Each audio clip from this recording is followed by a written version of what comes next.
Welcome to Raji sorry creations. இன்னைக்கு என்ன பார்க்க போறோம்னா பீட் எம்போஸ்ட் ஸ்டிச் தான் பார்க்க போறோம். ஓகேயா? இதுக்கு ஃபர்ஸ்ட் ஒரு லைன் டிராப் பண்ணிக்கலாம். நம்ம லைன்ல தான் அந்த பீடை வந்து எம்போஸ்ட் பண்ண போறோம். ஓகே, நான் ஒரு லைன் டிராப் பண்ணிட்டேன். இந்த லைன்ல தான் நம்ம என்ன பண்ண போறோம்னா நம்மளோட த்ரெட்டை வந்து பேஸ்ட் பண்ண போறோம். நான் இங்கே எடுத்துருக்கிறது வந்து பைப்பிங் த்ரெட் தான் எடுத்திருக்கேன். ஓகேங்களா? பைப்பிங் த்ரெட்ல நிறைய சைஸஸ் இருக்கு. நான் எடுத்துக்கிறது ரொம்ப சின்ன சைஸ், ஸ்மால் சைஸ் தான் எடுத்திருக்கோம். ஓகேங்களா? ஃபர்ஸ்ட் மெஷர் பண்ணிக்கலாம். எவ்வளவுக்கு வேணும் அப்படின்னு மெஷர் பண்ணிட்டு லைட்டா ஒரு மார்க் வச்சுட்டு அதை நம்ம என்ன பண்ணிடணும்னா கட் பண்ணி எடுத்துக்கணும். எடுத்ததுக்கு அப்புறம் பாத்தீங்கன்னா அந்த த்ரெட்டோட ரெண்டு சைட்லயுமே உங்களுக்கு வந்து ஸ்பிளிட் ஆயிடுக்கும். ஓகேயா? இந்த ஸ்பிளிட்டை நீங்க என்ன பண்ணலாம்னா ஸ்டிச்சஸ் மூலமாவே கவர் பண்ணலாம். அப்படி இல்லை ஸ்டிச்சஸ் மூலமா நான் கவர் பண்ண விரும்பல அப்படின்னா க்ளூ இருக்கு பாத்தீங்களா, அந்த க்ளூவை இந்த ஓரமா போட்டு நம்ம என்ன பண்ணிக்கலாம்னா ஒட்டிக்கலாம். இப்போ இந்த க்ளூ வந்து நான் என்ன யூஸ் பண்ணிருக்கேன்னா B7000 க்ளூ தான் நான் யூஸ் பண்ணிருக்கேன். ரொம்ப கம்மியா. ஓகே, லைட்டா இந்த மாதிரி பிரஸ் பண்ணி விட்டீங்க அப்படின்னா அந்த ஸ்பிளிட்டன்ஸ்லாம் அப்படியே ஒட்டிக்கும். யூஸ் பண்றதுக்கும் ஈஸியா இருக்கும். நம்ம வந்து ஏன் B7000 க்ளூ யூஸ் பண்றோம்னா நம்ம ஒட்டின உடனே நம்ம என்ன பண்ண போறோம் அப்படின்னா டிசைன் போட ஸ்டார்ட் பண்ணிடுவோம். ஓகேங்களா? இப்போ ஒரு சைடு நம்ம ஒட்டியாச்சு, அனதர் சைடு நான் என்ன பண்ண போறேன்னா க்ளூ வச்சு தான் நான் வந்து ஒட்ட போறேன். இதுக்கு முன்னாடி நம்ம 2 வீடியோ போட்டிருக்கோம். ஓகேங்களா? த்ரெட் லோடிங்லயே 2 போட்டிருக்கோம். அது ரெண்டுலயுமே இந்த மாதிரி நம்ம க்ளூ பண்ணல. நம்ம என்ன பண்ணிருப்போம்னா ஸ்டிச்சஸ் ஜிக்ஸாக் ஸ்டிச் மூலமா இந்த இடத்த வந்து நம்ம கவர் பண்ணிருப்போம். ஓகே, அப்படியும் பண்ணலாம். இல்ல ஜிக்ஸாக் ஸ்டிச்ல நான் கவர் பண்ண விரும்பல அப்படின்னா இந்த மாதிரி நீங்க என்ன பண்ணிக்கலாம், க்ளூ போட்டு ஒட்டிக்கலாம். இதுல இன்னொரு முக்கியமான விஷயம் என்னன்னா, இப்ப நம்ம இதுல க்ளூ போட்டு முடிச்சதுக்கு அப்புறம் இது வந்து சீக்கிரமாவே காஞ்சிரும். ஓகே, நம்ம இதுக்குன்னு டைம் வந்து ஸ்பெண்ட் பண்ணணும்னு தேவையில்லை. இவ்வளவு நேரம் வச்சுட்டு இருந்துதான் நம்ம ஸ்டிச் பண்ணணும்னு அவசியம் இல்லை. இமீடியட்டா நம்ம பண்ண ஆரம்பிச்சிடலாம். ஓகே, எனக்கு 2 சைடுமே நான் க்ளூ போட்டு ஃபினிஷ் பண்ணிட்டேன். இப்போ இந்த லைன்ல நான் B7000 க்ளூ இருக்கு பாத்தீங்களா, அதை நான் வந்து என்ன பண்ண போறேன்னா அப்ளை பண்ண போறேன். ரொம்ப நிறைய போட்டிருக்கூடாது, க்ளூ ரொம்ப கம்மியா தான் போடணும். நம்ம ஏன்னா க்ளூ போட்டு பேஸ்ட் பண்ணதுக்கு அப்புறம் நம்ம ஸ்டிச்சஸும் நம்ம போடுவோம். ஓகே, அதனால க்ளூ நிறைய போட்டுறக்கூடாது. க்ளூ வந்து எக்ஸஸ் ஆயிடுச்சுன்னா என்ன ஆகும்னா நம்ம ஸ்டிச்சஸ் போடும் போது நம்ம நீடில் வந்து அந்த க்ளூல மாட்டிக்கும். ஓகேங்களா? அப்போ க்ளூல ஃபுல்லா ஒட்டிக்கிறனால நமக்கு ஈஸியா ஸ்மூத்தா கிளாத்குள்ள நீடில் வந்து பஞ்ச் பண்ண முடியாது. அதுக்காக தான் க்ளூ எப்பயுமே கம்மியா போடணும் அப்படின்னு சொல்றது. ஓகே, இப்போ க்ளூ வச்சாச்சு, போட்டாச்சு. இப்போ ரிமைனிங் த்ரெட் இருக்கு பாத்தீங்களா பண்டல்ல, அந்த பண்டல்லையுமே நம்ம என்ன பண்ணலாம் அப்படின்னா கட் பண்ணிருக்கோம்ல இந்த எட்ஜஸ்ல லைட்டா க்ளூ அப்ளை பண்ணி இதையும் நம்ம என்ன பண்ணிக்கலாம், செக்யூர் பண்ணி வச்சுக்கலாம். ஓகே, இப்போ லைட்டா ஸ்பிளிட் ஆயிருக்கு. ஓகேங்களா? இது இந்த அளவுக்கு ஸ்பிளிட் ஆகாம இருக்கணும்னா என்ன பண்ணணும்னா ரொம்ப ஷார்ப்பான ஆப்ஜெக்ட் வச்சு நம்ம வந்து கட் பண்ணணும்.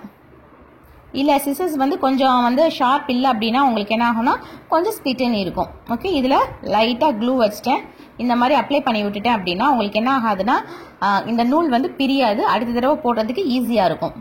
ஒவ்வொரு தடவையும் இந்த மாதிரி ஐடியா நீங்க பண்ணீங்க அப்படின்னா ரொம்ப யூஸ்ஃபுல்லா இருக்கும். ஓகே, நீட் ஆயிடுச்சு. இதுக்குள்ளேயே உங்களுக்கு என்ன ஆயிருக்கும்னா நம்ம ஏற்கனவே பேஸ்ட் பண்ணியிருந்தோம்னா அந்த லைன் அது வந்து நல்லா காஞ்சிருக்கும். பாருங்க, இப்போ இந்த ஃபேப்ரிக்ல வச்சுட்டு நான் டச் பண்ணி பார்க்குறேன். க்ளூ வந்து என்ன ஆகாது அப்படின்னா டச் ஆகாது. அதுக்குள்ள நான் ஃபாஸ்ட் ஆயிருக்கும், ட்ரை ஆயிருக்கும். ஓகே, அடுத்து என்ன பண்ண போறோம்னா நான் என்ன கலர் ஷூவிங் த்ரெட் எடுக்கிறேன்னா எல்லோ கலர் ஷூவிங் த்ரெட் தான் எடுக்கிறேன். இப்போ ஷூவிங் த்ரெட்டை நான் என்ன பண்ணியிருக்கேன்னா என்னாட் மாதிரி முடிச்சு போட்டிருக்கேன். இப்போ முடிச்சு போடும் போது உங்களுக்கு வந்து இந்த லூப்பா தெரியுதா, அந்த லூப் இருக்கக்கூடாது. அந்த லூப் இல்லாம நம்ம என்ன பண்ணணும்னா அதை ஃபுல்லா நம்ம கட் பண்ணிடணும். அது வெறும் லைன்ஸ் இருக்கிற மாதிரி தான் நம்ம வச்சுக்கணும். ஓகே, இந்த மாதிரி தான் நீட்டா வச்சுக்கணும். அப்பதான் நம்ம கீழே ஸ்டிச்சஸ் போடும் போது அந்த லூப்ல வந்து நமக்கு வேற எதுவும் மாட்டாம இருக்கும். அதுக்காக தான் கண்டிப்பா நாட் போடும் போது இதை கட் பண்ணிட்டு தான் நம்ம ஸ்டிச்சஸ் வந்து ஸ்டார்ட் பண்ணும். ஓகே, ஃபர்ஸ்ட் என்ன பண்ண போறோம்னா அந்த லைனுக்கு அதாவது அந்த த்ரெட்டுக்கு கீழே என்ன பண்ண போறோம், பஞ்ச் பண்ணி எடுத்து நம்ம ஜிக்ஸாக் ஸ்டிச் போட போறோம். நம்ம வந்து எண்டை வந்து ஏற்கனவே நம்ம செக்யூர் பண்ணி வச்சிருக்கறனால நம்ம இந்த எண்ட்ல மட்டும் நம்ம என்ன பண்ண தேவையில்லைன்னா அதுக்குன்னு ஸ்பெசிஃபிக்கா நம்ம டைம் கொடுத்து ஸ்டிச் பண்ண தேவையில்ல. ஜிக்ஸாக் ஸ்டிச் போட்டுட்டு நம்ம என்ன பண்ண போறோம்னா அந்த த்ரெட்டை சுத்தி ஒரு பாக்ஸ் போட போறோம். ஓகேங்களா? பாக்ஸ் போட்டு தான் நம்ம என்ன பண்ண போறோம்னா லோட் பண்ண போறோம். நமக்கு வந்து லைனா வரணும், பிகினர்ஸ் போடும்போது லைனா வரணும் அப்படிங்கிறதுக்காக தான் இந்த பாக்ஸ். ஓகேங்களா? பாக்ஸ் போட்டாச்சு. இப்ப த்ரெட்டை கீழே இருந்து மேல கரெக்டா அந்த எட்ஜ்ல என்ன பண்றேன்னா ஒரு ஸ்டிச் பண்ணி எடுத்துக்கிறேன். இது வந்து செயின் ஸ்டிச் தான். ஓகேங்களா? எடுத்துட்டு அப்படியே மேல மூவ் பண்ணணும். ஓகே, ஆரோ மார்க் தெரியுதா, அப்படியே மேல என்ன பண்ணணும்னா மேல கொண்டு போய் ஒரு லாக் ஸ்டிச் கொடுக்கணும். பீட் லோட் பண்ணும்போது நார்மலா த்ரெட்டை கீழே இருந்து எடுத்த உடனே லோட் பண்ணக்கூடாது. ஒரு லாக் ஸ்டிச் கொடுத்து லோட் பண்ணாதான் பீட் வந்து அதே இடத்துல நமக்கு நிற்கும்.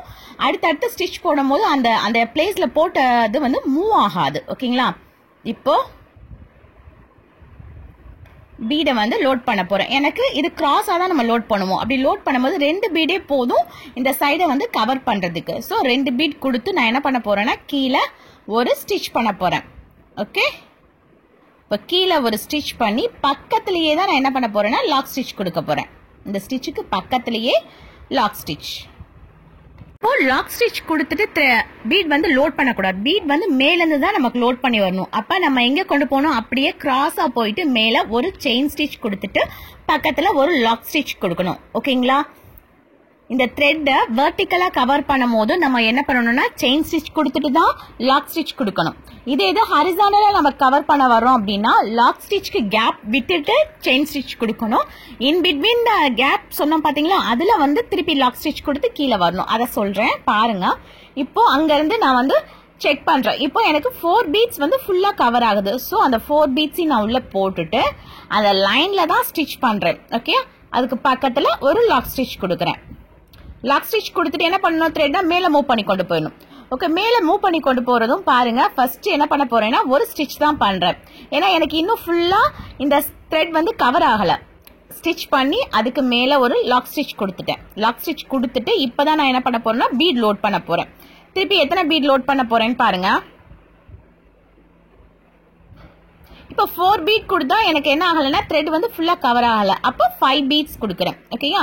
5 பீட்ஸ் கொடுத்தா அந்த த்ரெட் வந்து நீட்டாக கவர் ஆகுது. அப்போ இந்த இடத்துல ஒரு பஞ்ச் பண்ணி ஒரு ஸ்டிச், பக்கத்தில் ஒரு லாக் ஸ்டிச் கொடுக்க போகிறோம்.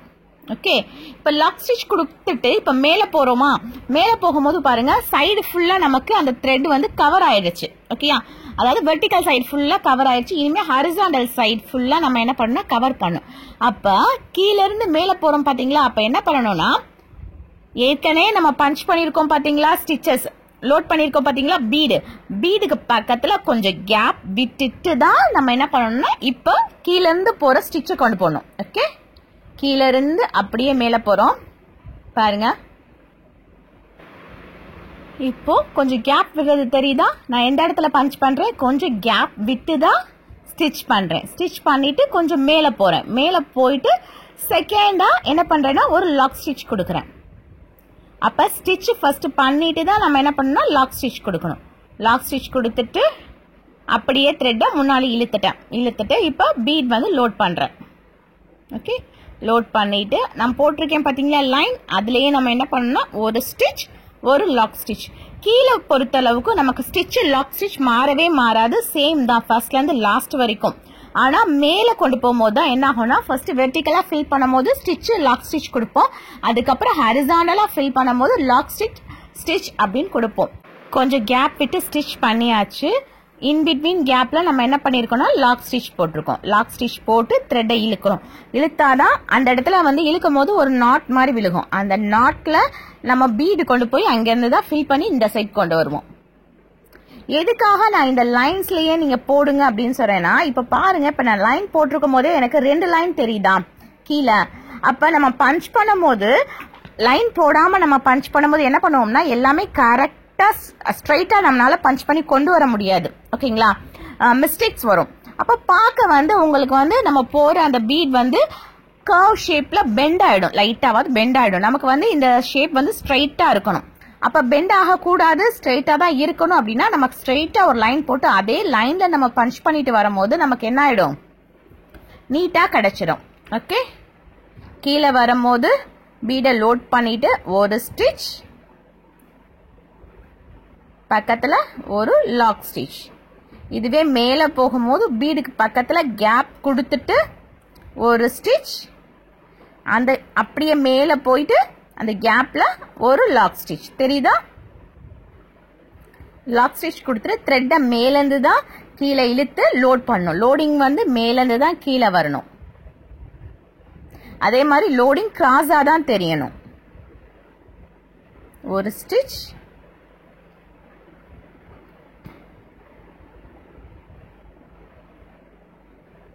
ஒரு லாக் ஸ்டிச். அப்படியே மேலே போயிடணும். கேப் கொடுத்துட்டு ஒரு ஸ்டிச், மேலே கேப்ல ஒரு லாக் ஸ்டிச் கொடுத்துட்டு த்ரெட் என்ன பண்ணிடணும், கீழ் நோக்கி இழுத்துக்கணும். இழுத்துட்டு பீட் என்ன பண்ணிடணும், இந்த த்ரெட்ல லோட் பண்ணிடணும். ஓகே, லோட் பண்ணிட்டு நீங்க இந்த லைன்ல நீங்க பஞ்ச் பண்ணும்போது பீடை வந்து நல்லா உள்ள தள்ளிக்கணும். ஓகேங்களா, பீட் எப்பயுமே லோட் பண்ணும்போது மேலேருந்து தான் லோட் பண்ணணும்னு சொல்லியிருக்கோம். நம்ம என்ன பண்ணக்கூடாதுன்னா ஒன் டைம் வந்து மேலேருந்து லோட் பண்ணுறது, அனதர் டைம் கீழேருந்து லோட் பண்ணுறது, அப்படி லோட் பண்ணி போகக்கூடாது. அப்படி லோட் பண்ணி போனீங்க அப்படின்னா பார்க்குறதுக்கு ஷேப் வந்து கரெக்டாக இருக்காது. ஓகே, இப்போ மேலேருந்து கீழே கொண்டு வந்தாச்சு. கொண்டு வந்துட்டு பீடை நம்ம என்ன பண்ண போகிறோம்னா கொடுக்க போகிறோம்.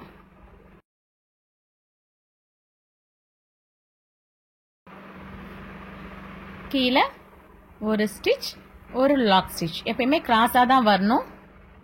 பாதி ஃபில் பண்ணிட்டு இருக்கும் போது கிராஸை வந்து மாற்றி ஸ்ட்ரைட்டாக ஃபில் பண்ணிடக்கூடாது, அது பார்க்க நீட்டாக இருக்காது.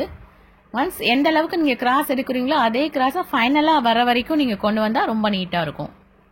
இப்போ மேலே போயாச்சு. மேலே போயிட்டு கேப் விட்டாச்சு, ஒரு ஸ்டிச், அந்த கேப்க்கு நடுவில் ஒரு லாக் ஸ்டிச். ஓகே, இந்த பீட் எம்போஸ்டு லோடிங் ஸ்டிச் இருக்குது பார்த்தீங்களா, இதை நீங்கள் எங்கெல்லாம் யூஸ் பண்ணலாம் அப்படின்னு பார்த்தீங்கன்னா பிளவுஸோட பேக் நெக்கில் நெக் டிசைனுக்கு யூஸ் பண்ணலாம். அதே மாதிரி இதில் வந்து நிறைய ஷேப்ஸ் இருக்கு, யூ ஷேப், அதுக்கப்புறம் ஃப்ளவர், எல்லாத்துலேயுமே இந்த மாதிரி த்ரெட் வச்சு த்ரெட்டில் வந்து இந்த பீட் லோட் பண்ணிங்கன்னா இன்னும் பார்க்குறதுக்கு 3D எஃபெக்டாகவும் இன்னும் கொஞ்சம் கிராண்டாகவும் உங்கள் ப்ளவுஸ் தெரியும். ஓகே, இப்போ வந்து என்ன பண்ணியாச்சுன்னா ஓரளவுக்கு நம்ம ஃபில் பண்ணியாச்சு.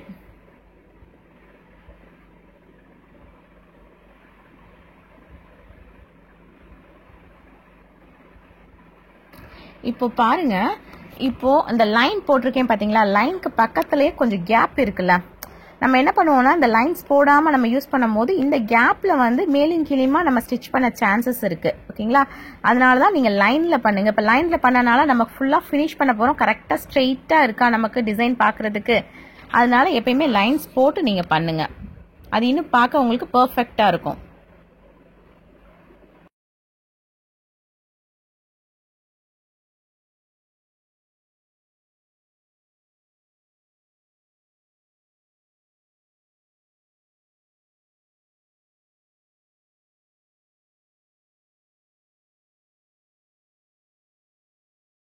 இப்போ இந்த த்ரெட் வந்து ஃபினிஷ் ஆக போகுது. ஃபினிஷ் ஆகும்போது நம்ம என்ன பண்ணுறோம்னா பீடோட கவுண்ட் வந்து கம்மி பண்ணிக்கிறோம். ஓகே, 5 பீட் கொடுக்குற இடத்துல நான் இப்போ என்ன பண்ணுறேன்னா 4 பீட் கொடுத்து யூஸ் பண்ணுறேன்.